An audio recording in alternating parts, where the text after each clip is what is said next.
NVN के दोस्तों, सलाम, नमस्कार। कमाल की बात में आपका स्वागत, आपको खुशामदीद, आपका वेलकम।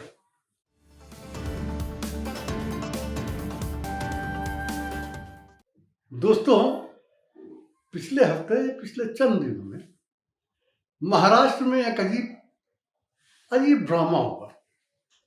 ड्रामे के लफ्ज हम इस्तेमाल कर रहे हैं यूं ही, वरना ड्रामा तो नहीं था, एक बड़ा संजीदा मामला था।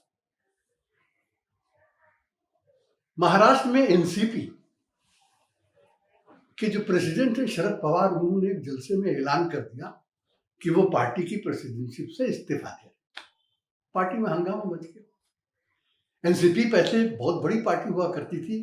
एक जमाने में तो उत्तर पूर्व में भी उसके रिप्रेजेंटेटिव होते थे, गुजरात में भी होते थे, दूसरी जगह पे भी होते थे, लेकिन अब वो सिमट सिमटा के महाराष्ट्र की पार्टी बन गई।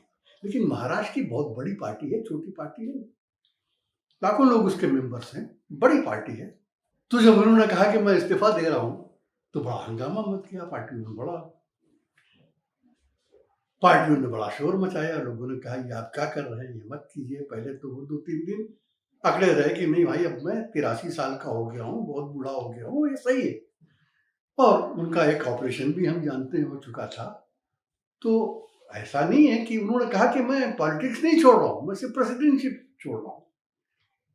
लेकिन और ये जाहिर है कि इस उम्र में शायद वो इतना जोर दमखम भी नहीं उनमें कि वो पार्टी का उस तरह काम कर सकें जिस तरह पहले कर रहे थे। लेकिन फिर भी पार्टी में उससे बड़ा कोई लीडर नहीं था। इस तमाम पॉलिटिकल ड्रामे का एक सबसे जो खूबसूरत एलिमेंट है वो ये है कि इस पॉलिटिकल ड्रामे में जो सबसे बड़ी शिकस्त हुई है वो अजीत पवार को दी। अब आप पूछेंगे ये कैसे हो गया? ऐसा है कि एनसीपी में शरद पवार के बाद अगर किसी का नाम सुनाई देता था तो वो अजीत पवार का। और आप जानते हैं अजीत पवार ने पिछले दिनों में कुछ ऐसी हरकतें भी की थी कि सारी मीडिया में वो था। बीजेपी की मदद से वो थोड़ी देर के लिए चीफ मिनिस्टर भी बन गए थे बीजेपी के साथ। फिर कई मरतबा ऐसा हुआ कि वो इधर उधर आते जाते रहे। तो ये था कि शरद पवार के बाद सबसे बड़ा नाम जो है वो अजीत पवार ही का है। और अजीत पवार भी ये समझते थे कि अगर शरद पवार किसी वजह से हटे तो घूम फिर के जो पार्टी की जो लीडरशिप है वो अजीत पवार ही को मिलेगी। ये बिल्कुल वैसा ही मामला है जैसे आपको याद है एक मरतबा शिवसेना में हुआ था, जब बाल ठाकरे ने सोचा था कि वो अलग हो जाए। और उसके बाद उस वक्त जो उनके भतीजे थे राज ठाकरे, उनके बारे में सारे हिंदुस्तान में ये था कि बाल ठाकरे के बाद तो शिवसेना पूरी की पूरी राज ठाकरे के पास आ जाएगी और राज ठाकरे उसके लिए लीडर बनेंगे। लेकिन दोस्तों, जब मामला विरासत का आता है तो उस वक्त बाल ठाकरे साहब ने भी सोचा कि अगर विरासत दी नहीं है तो अपने बेटे को क्यों न दे, भतीजे को क्यों? तो राज ठाकरे के इतने जोर के बाद भी आखिर बीजेपी शिवसेना की सारी लीडरशिप उद्धव ठाकरे के पास। उद्धव ठाकरे ने जमाने में बहुत कुछ सीख लिया। वो नहीं, पहले तो पॉलिटिक्स में दिलचस्पी नहीं लेते थे, वो कैमरामैन थे। लेकिन अब वो पॉलिटिक्स को समझने लगे तो पार्टी को यहाँ भी यही हाल। यहाँ भी अजीत पवार ये समझते थे कि शरद पवार के बाद वही होंगे। लेकिन वो एक बात भूल गए, शरद पवार की एक बेटी भी है, सुप्रिया। पहले वो भी पॉलिटिक्स में बहुत ज्यादा नहीं थे, लेकिन पिछले 7-8-9 साल में उसने पॉलिटिक्स में बाकायदा दिलचस्पी लेना शुरू की है। और बाज हैसियतों से लोग कहते हैं कि वो शायद किसी भी दूसरे लीडर से ज्यादा पॉलिटिक्स को ज्यादा समझती। तो जाहिर है कि अगर शरद पवार को विरासत देना ही है तो वो भतीजे अजीत पवार को क्यों देंगे, अपनी बेटी को क्यों नहीं देंगे? लेकिन शायद जो पार्टी के कॉन्स्टिट्यूशन है या पार्टी के जो रिवायतें हैं उसकी वजह से ये मुमकिन नहीं था कि वो डायरेक्ट सुप्रिया को अपनी विरासत दे देते। तो इसलिए उन्होंने ये ड्रामा अपने इस्तीफा देने का दिया। उसके बाद पार्टी में हंगामा हो गया।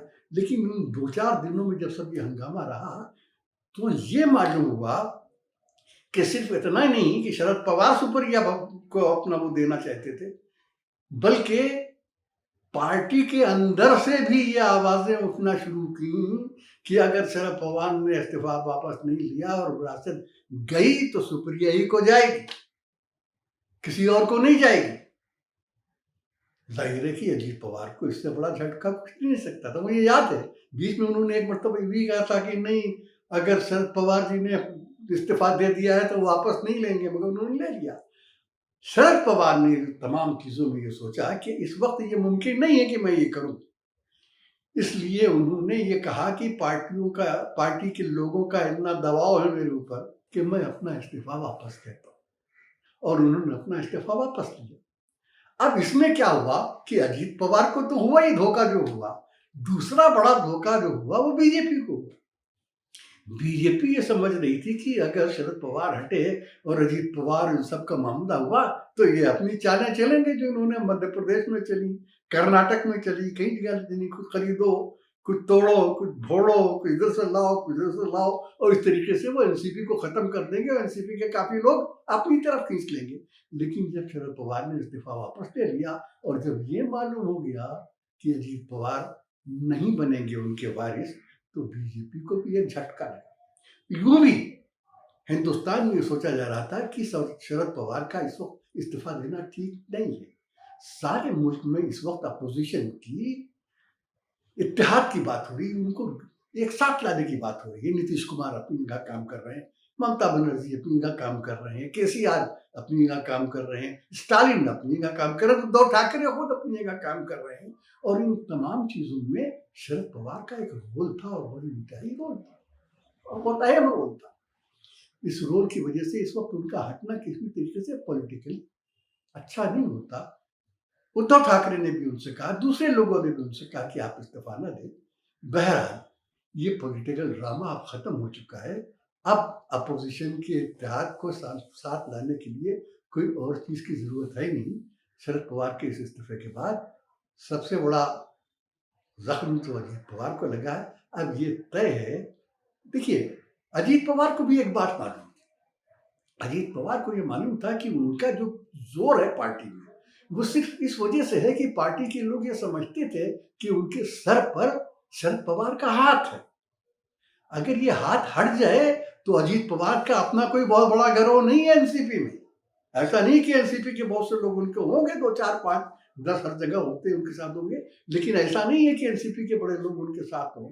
तो अजीत पवार को ये मालूम था कि उनको जो कुछ भी मिल रहा है वो इस वजह से मिल रहा है कि लोग ये समझते हैं कि शरद पवार का हाथ उनके सर पे है।